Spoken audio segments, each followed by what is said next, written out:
What's happening, everybody, and welcome to today's edition of SWACtalk, the show where we cover the SWAC inside and out. I'm your tour guide, C. Wells, coming at you, and I'm popping back in because I had a nice long recap video done, and for some reason the file I guess got corrupted. So I'm gonna do a little something short and sweet. I'm not gonna take too long. I'm just gonna run through these games, recap it, so I can give you guys my weekly show. So I want to hop in and hop out. Very entertaining week of SWACtion, as I like to call it. When things are not quite as they should be, that's SWACtion. You can go ahead and use that term if you like. So week 5 in the books.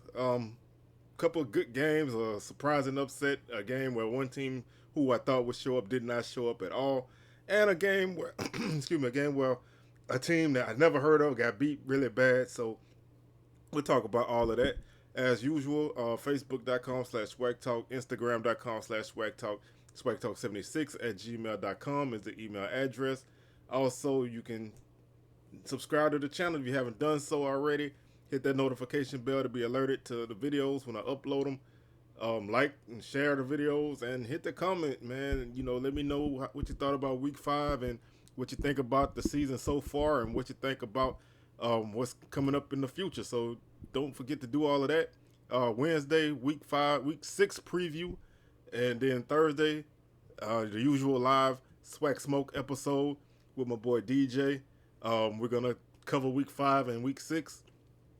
So don't forget to check that out, and he's going to have a little bit about his trip to Tallahassee to watch the Alabama State, Florida A&M game. So we'll have a lot going on in that show. And then next Sunday, we will recap week 6. So let's not waste no more time. We're going to start off with the Thursday night game, and that was Pine Bluff heading to the Hill to take on Prairie View. The Panthers won that game 27-17. In a game that was not even probably that close. Prairie View controlled this game basically from the start, although Pine Bluff did score the first points of the game. Prairie View scored the next 27 points, and then Pine Bluff got a touchdown late in the game off of a block punt. Pine Bluff continues to not be able to run the football. They ran for a total of 43 yards on the night, 1.9 yards per carry. Prairie View had their way with Pine Bluff on the ground, 291. 5.8 yards per carry and 3 touchdowns. Golden Lions didn't fare any better through the air. 12 of 35, 1 touchdown, 1 interception, 166 yards. They pulled Skylar Perry out the game. Xavier Vaughn came in through an 80-plus yard touchdown pass, but that was about it for their passing production. Prairie View was steady, 17 of 28 through the air, 216, no touchdowns, no interceptions. Total offense, 209 for Pine Bluff on 58 plays, 3.6 yards per play. They didn't fumble the ball at all, and 7 penalties for 98 yards. Prairie View 507, 78 yards. 507 total yards, 78 plays, 6.5 yards per play, 1 fumble, and they lost it. 6 penalties for 45 yards. 3 of 15 third down conversions for Pine Bluff. Another huge red flag on the night. 6 of 17 for Prairie View. 2 sacks for Pine Bluff, 1 for Prairie View. Quick look at the individual statistics. Like I said, Skylar Perry did not have a good day at all. He was 9 of 27 for 51 yards. Xavier Vaughn, 3 of 8 for 115 yards. 82 of those yards was on a touchdown pass, so not a lot of production, like I said, from the passing game. Skylar Perry was the leading rusher on the night. 6 carries, 22 yards. Then Damien Brooks led Grambling. He's a Grambling transfer. He led Prairie View with 9 carries for 118 yards and 1 touchdown, including an 83-yard touchdown run. Jawan Puma pass, as I like to always throw it out there like that. 9 carries, 69 yards, 2 touchdowns on the night for him. Very solid game for Prairie View in all phases. Josh Wilkes had 100 yards receiving for Pine Bluff on 4 catches and a touchdown. Antonio Mullins led Prairie View with 62 yards receiving on 3 catches. Defensively, Monroe Beard, huge game for the Golden Lions. He had 14 tackles, one tackle for loss and a half a sack, so a nice game for him. Timon Akins, 9 tackles. Solomon Brooks, 8 tackles. Isaac Peppers, 8 tackles on the night. Paul Reeves, Javon Gray, 7 tackles. Kobe Watts, 6 tackles. Jalen Thigpen, 5. Prairie View was led by Drake Cheatham with 8 tackles on the night and 1.5 tackles for loss. Trayshaw Smith, Mr. Eviction Notice himself, 6 tackles on the night and 1 tackle for loss. Kid's a baller. He always is going to be around the football. You can count on him to make some huge plays. Warren Shankel, 5 tackles. Kevin Victorian, 4 tackles. Shaheed Reese, 4 tackles also. So, this was a game that Prairie View controlled. I mean, Pine Bluff right now, they're teetering on the brink. They're 0-2 in conference, 1-3 overall. They cannot afford to lose another game if they want to stay in this SWAC race, because if they drop to 0-3, they pretty much are out. That's 3 conference losses, and that's a wrap. So they definitely need to avoid that as they head into their next game on Saturday. Speaking of another team who is not playing well, Bethune-Cookman drops to 0-5 as they lose to South Carolina State 42-35. South Carolina State jumped out to a 42-7 lead in the third quarter. Bethune-Cookman scored 28 unanswered points in the fourth quarter to make the game closer than what it is. They still did not play great, especially on defense. Defense allowed 231 yards on the ground to the Bulldogs, 5.1 yards per carry. Bethune-Cookman did bounce back with the running game. 200 yards rushing on 27 carries, 7.4 yards per carry, and 2 touchdowns. 159 through the air for the Wildcats, 11 of 25, 1 touchdown, 1 interception. South Carolina State aired it out very well, 346 on the night, 22 of 32, 1 touchdown, no interceptions, 577 total offense for the Bulldogs, 7.5 yards per play, 12 penalties for 130 yards. So that definitely hurt them, but they were able to overcome that. Bethune-Cookman, 359 total offense, 6.9 yards per play. They did fumble once and lost it, so they had two turnovers on the night. South Carolina State, 1 turnover. 8 penalties for 95 yards for the Wildcats. So, again, a highly penalized game for both teams. Both teams averaged over 40 yards per punt. That's, even though you don't really want to see teams punt, averaging over 40 yards, both teams, they both punted the ball well. 5 of 10 on third down for Bethune-Cookman, 7 of 13 for South Carolina State. Each team had 1 sack on the night. So this was a game South Carolina State, I think they kind of coasted a little bit. Bethune-Cookman was able to fight back, which has kind of been their motto all season. Get down and kind of come back late and make it look a little bit better than what it is. And that's definitely not a mark of a team that's going to be successful. Devin Black came on to relieve Shannon Patrick. He was 6 of 16 for 127 yards and 1 touchdown. He was sacked once. He also ran the ball for 131 yards on the night, 8 carries, 1 touchdown. 81-yard rush was his long. As far as the running backs go, not any real production from the backs. Jimmy Robinson III, 35 yards on 4 carries. Quishon Bird continues to struggle in the last couple of weeks, 11 carries for 29 yards. He did have a touchdown. Corey Fields, huge game for South Carolina State. 314 through the air, 1 touchdown, 20 of 30, 314, 1 touchdown, no interceptions. He was sacked once. Dante Anthony led South Carolina State with 67 yards on 9 carries, 2 touchdowns. Kendrell Flowers, also 2 touchdowns, 13 carries, 64 yards. Huge game for both of those guys. Ja'Cory Benson, 46 yards on 8 carries and a touchdown. So they got a lot of production out their backfield. Kamari Everett was the leading receiver for Bethune-Cookman. 4 catches, 94 yards and a touchdown. Shaquan Davis, 117 yards for South Carolina State on 5 catches. Will Vereen, 101 yards on 5 catches as well, 1 touchdown. So they did a good job. South Carolina State played a great game for 3 quarters. And Bethune-Cookman made it look a lot better. Kevin Thomas led Bethune-Cookman with 9 tackles. Cal Sutherland, 8 tackles. Jackson, 7 tackles. Ontario Johnson, 6 tackles. Devontae Hampton, 5 tackles. South Carolina State was led on defense by Zafir Kelly with 4 tackles. Green, 4 tackles. Godbolt, 4 tackles. Jalen Barr, 3 tackles. Nichols, 3 tackles. Gilchrist and Evans and Haltiwanger also had 3 tackles. Solid effort by South Carolina State. I was one of those people who said that their offense probably wasn't going to be able to get it done. I didn't think they had an offense that was able to score that much. And they've had 2 outings this year where they crossed 40 plus points. So they have the potential. So that's a team to look out for in the MEAC this year as they pick up their first victory. The next game that we're going to talk about is probably the biggest surprise of the night. Although if you follow this series, it's probably not that big of a surprise. Grambling defeated Alabama A&M 37-28. This is Grambling's 4th straight win over Alabama A&M, and these guys are most likely going to leave Alabama A&M without defeating Grambling. Grambling has a way of turning over Alabama A&M.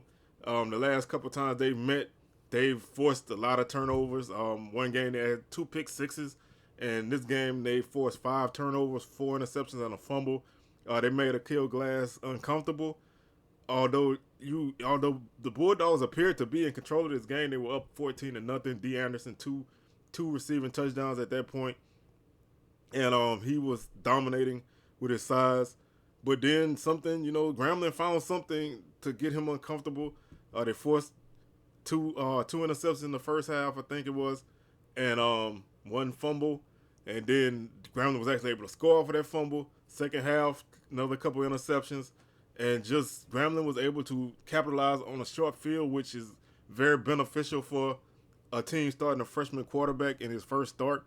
You really want to see your guy put up, crazy numbers, but in these kind of situations, you just want to score points as you can because your offense has been unable to drive the ball all year. So you take what you get, and I think Grambling would definitely take this victory. I know anybody would, but they definitely did a good job of forcing those turnovers, putting A&M in some uncomfortable positions, and being able to play from ahead. A&M could not run the ball, or they chose not to run the ball. Only 18 carries on the night, 31 yards, 1.7 yards per carry. Grambling did not have an amazing game statistically offensively. 84 yards rushing, 2.7 yards per carry, 191 yards passing. They did have 1 interception, but that was the only turnover they had on the night, which definitely helps them as a team that's struggling to move the football. You don't need turnovers to hamper your progress. They were 16 of 34 on the night, 191 yards, 3 touchdowns, 1 interception, giving them 275 total offense, 4.2 yards per play. They did fumble once. They didn't lose it. They had 5 penalties for 37 yards. That's about as clean of a game as you can play as a team like this, who has, for the last 4 weeks, has been unable to really move the football. A&M still had a great game through the air, but those turnovers just really hampered that performance. 36 of 62, 4 touchdowns, 4 interceptions, 446 yards. I don't care how good a quarterback Akil Glass is, and he's a very good quarterback. He should not be throwing the ball 62 times. That's way too many times to throw the ball. That's just way too many times to get out of rhythm. That's just way too many times to allow for turnovers. As the cliche goes, if you throw the ball, 3 things can happen, and 2 of them aren't good. And today, those 2 things that aren't good took place. Still, if you, I'm not gonna say, if you remove the turnovers, blah blah blah. But if you look at the numbers as a whole, yes, they played well. They should have won this game. If you look at the statistics, 477 total offense to 275 for Grambling, 6 yards per play for A&M to 4.2 yards per play for Grambling. That's a winning formula, but those 5 turnovers will kill you every time. If you know me, I'm a Southern fan. Southern's had multiple games where they played well, and then you look at the stats and they lose because they turn the ball over. This is one of those type of games. And these are the type of games that, as the better team, you cannot play against a lesser team. And I'm not trying to dog Grambling out by calling them a lesser team, but when you look at these 2 teams, Grambling is not Alabama A&M. Alabama A&M is a conference contender on paper. Grambling is a team that's trying to find their way right now, and this game should not be like that. 10 penalties, 126 yards also kills Alabama A&M. Too many mistakes allows the team to hang in there. You allow a team to start to feel themselves. Grambling made a couple plays. They got a touchdown off of defense. That hypes your team up. You're going in a half. You're reeling. You didn't turn the ball over 3 times. And, they're feeling themselves. And they came out and they made another turnover. And you just watch Grambling just build that confidence. They had a young quarterback. He was struggling early. He hit a couple passes. He was just off on a few passes. If he would have hit those, this game may have been even worse than what it was at the final margin. So I think if you're Grambling, you have to feel good. I mean, everybody knows now that it's tough to go in that hole and win. Grambling is tough at home, and it's just one of those places. It's hard to win there. You go there, you're typically going to lose unless Grambling is very, very bad, which doesn't happen that often. But it's tough to win there, and you let them get confidence, they're going to hurt you. Grambling, last 2 or 3 years, has been a notoriously slow starting team, and they've had seasons where they started 0-4 or 1-3, and then they finished like 6-5. So don't count this team out. Noah Biden, great performance, not spectacular, but he didn't hurt the team at all. So that's a thing that helped them grow. The running game has to improve. I think they're down some backs, so that's got to improve. But this is a good win for Grambling, and now they're going into a game against Alcorn, a team that they play well against as well. So Grambling is not out of the race per se. I don't think they'll win it, but they're definitely going to have the potential to mess up some people's season moving forward. So keep an eye on the Tigers. The G-men are going to be tough to beat. You can say what you want about Coach Fobbs and how this team is doing and how they did in the spring. And, I've thrown some dirt on Grambling as well. But you can never count Grambling out. They may not win it, but they're going to fight, and they're going to be tough to beat down the stretch. So keep an eye on Grambling. A&M going to have to respond. They have a huge game coming up Saturday against Jackson State. I've seen some people say that they overlook Grambling. I don't think you overlook a team that has beaten you the last 3 times you played. I don't think you overlook them. And was it a trap game? Yes, this is the pure definition of a trap game. It's on the road. It's the week before a big game. This team is not playing well. That's the definition of a trap game. And it was a trap game, but that doesn't mean that A&M overlooked Grambling at all. I think A&M was cruising. A couple turnovers, snowballed, and then it just caught them. Like if you've seen the movie The Replacements, you remember Shane Falco was talking about quicksand. And, sometimes you step into quicksand, and the more you struggle, the more you sink. And that was kind of what this offense did. They stepped into quicksand, and they struggled. They one turnover led to another turnover, then another one, and before you know it, you're over your head. And that's just what happened in this game. Like I said, the turnovers makes the performance that Akil Glass put on look very bad, and it was not a sharp performance. But throwing the ball 62 times, he put up some good numbers. His receivers had a good day. D. Anderson, 3 touchdowns on the night. Ibrahim, 133 yards receiving. Hilaire, 161 yards receiving. So they still put up good numbers, but just that defense was put in the bad positions, and that defense is not that strong. So when you put them in those kind of positions, it's hard for them to get those stops. And Grambling played this game the way that they needed to, and they took advantage, and they got the W. So that was a huge win by Grambling. You can kind of sweep some of the dirt off of them now. They don't bury them yet. They're going to still be a factor. They may not be a division contender, but they still going to be tough.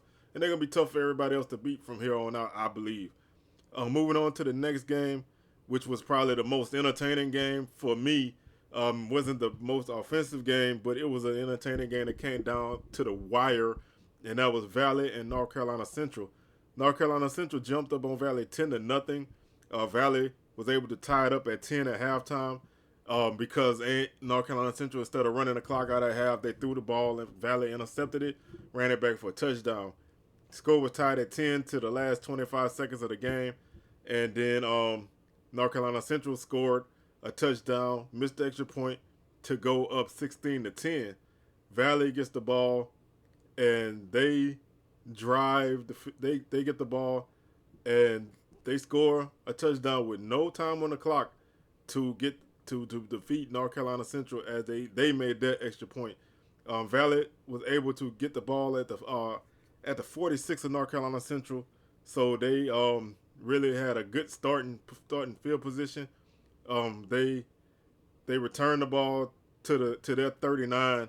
North Carolina Central got a face mask, which pushed the ball on North Carolina Central 46-yard line, and Valley only had to drive from there to the end zone to score the winning touchdown. Easton rolled out, was gonna run it, looked up, saw Caleb Johnson in the end zone, hit him for the game tying touchdown.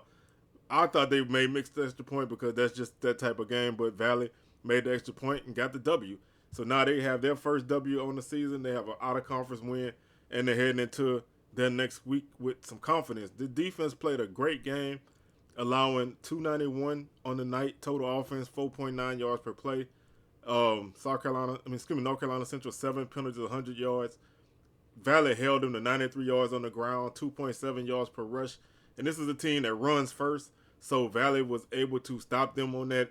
Central doesn't have an explosive offense, but they throw a lot of backs at you. And they have some big receivers on the outside, but they aren't a typical passing type of team, so they could not really do anything with Valley. Valley also didn't play the best, but they had 124 yards on the night on the ground, 3.4 yards per carry, 175 yards through the air, 20 of 27. So Easton was accurate. He had a very good night passing the ball. No turnovers for Valley at all. We had one fumble, but no interceptions on the night. One touchdown, 299 total offense, 4.7 yards per play, 7 penalties, 37 yards. So clean game for them as far as the yardage on penalties. 7 penalties is still a lot. Neither team really did much on third down. 3 of 15 for Valley, 5 of 14 for North Carolina Central. Valley had 4 sacks on the night. You know, that defense, man, they don't, like I said, they don't have the numbers, but they're very aggressive, and they stay after you. And I thought the defense did a great job of keeping Valley in the game because the offense really never really got it going. And these are the kind of games that Valley, especially at home, Valley is dangerous in these type of games because they just bow their backs at home, and they don't bend. And they were able to get the W. And this was a game that I predicted Valley to win even in the preseason. I just felt like this was a game Valley could win. Early in the season, it looked like I was going to be totally wrong. I thought they showed a lot of heart against Southern.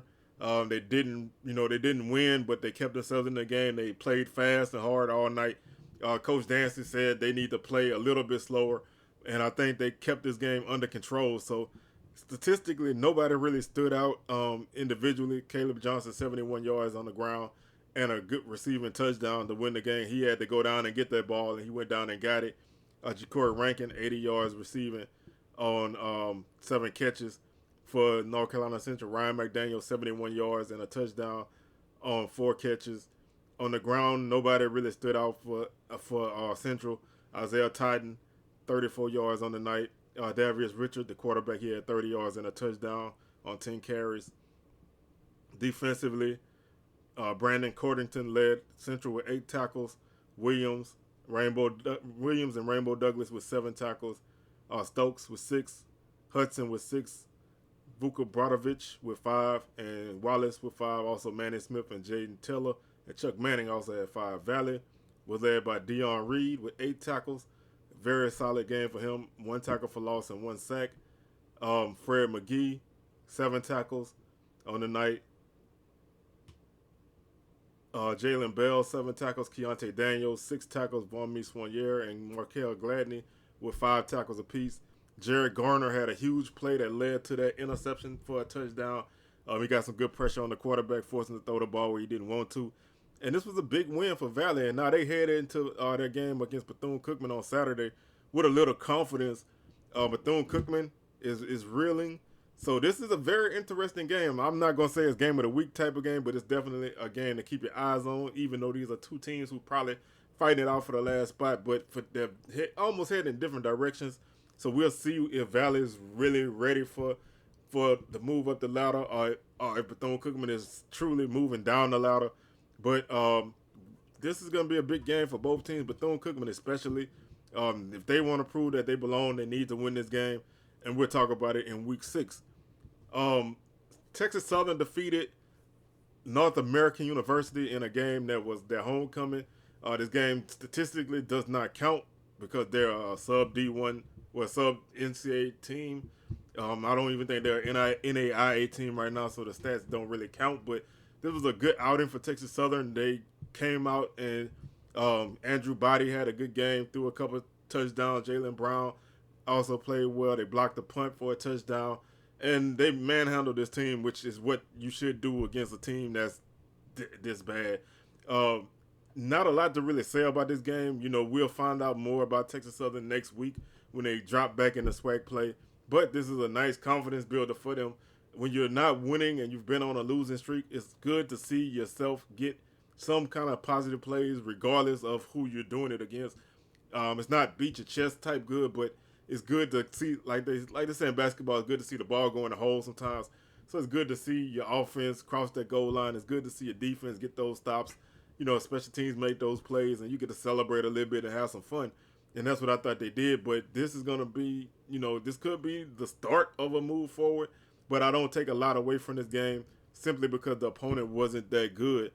I'm not going to dock Texas Southern for this because, hey, when they haven't won, you haven't won in a while, you need a dub and you take it how you get it. Now, moving forward, I don't think these should be the type of games that they play. But right now, hey, it's homecoming. You send your crowd home happy, and you jump in the full-time SWAC play coming off of a W instead of off of a loss, because a lot of us remember that Missouri S&T game that they played a couple years ago on homecoming that they thought they were going to win, and they lost. But we'll delve more into Texas Southern in upcoming episodes.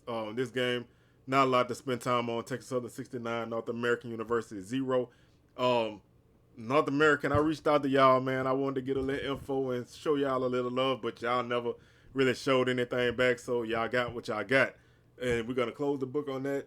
Move on to our final game of the night. This game was a surprise strictly because of the margin of victory and the way the game turned out. FAMU defeated Alabama State 28-0. I felt this game could go either way. I felt if Florida A&M played a good offensive game and the quarterback play was solid, that they could win. I thought Alabama State's defense would be good enough to get them a W in this game if it came down to it. Alabama State offense did not make the trip. I don't know if everybody was out on the night. Everybody was suspended on offense, but they did not show up at all.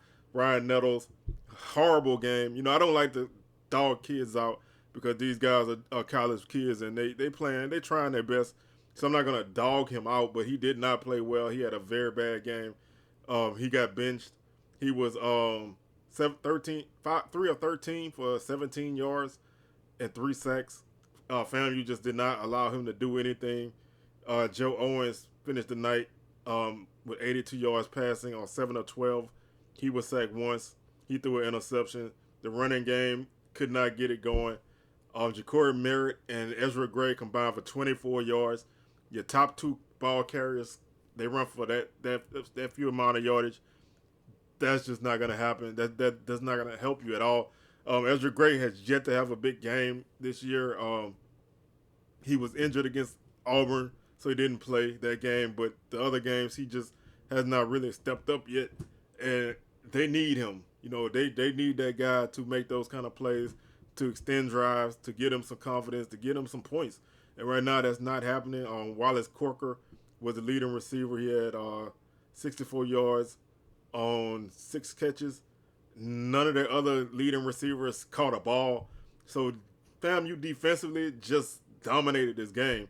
They held them to under 200 yards of total offense on the night. 98 on the ground and 99 through the air. 10 of 28 passing for the Hornets. No touchdowns, 1 interception. They were sacked 4 times.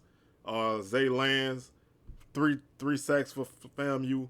That defense 8 all night. The offense was adequate. They didn't hurt themselves. They didn't do anything amazing, but they didn't hurt themselves. 149 yards through the air, 12 of 24, 1 touchdown, no interceptions.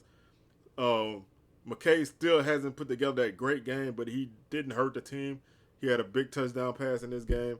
The running game, 144 yards, 4.5 yards per carry, 3 touchdowns, giving them a total offense of 293, 5.2 yards per play, no fumbles. So no turnovers at all. FAMU did have 13 penalties for 133 yards. That's a killer.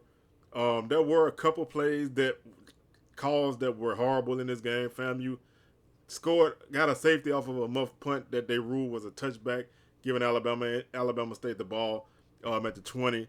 But that wasn't a game changer. But that's 2 extra points that FAMU could have had. The punting in this game, and I'm saying this with all sincerity, the punting in this game was amazing.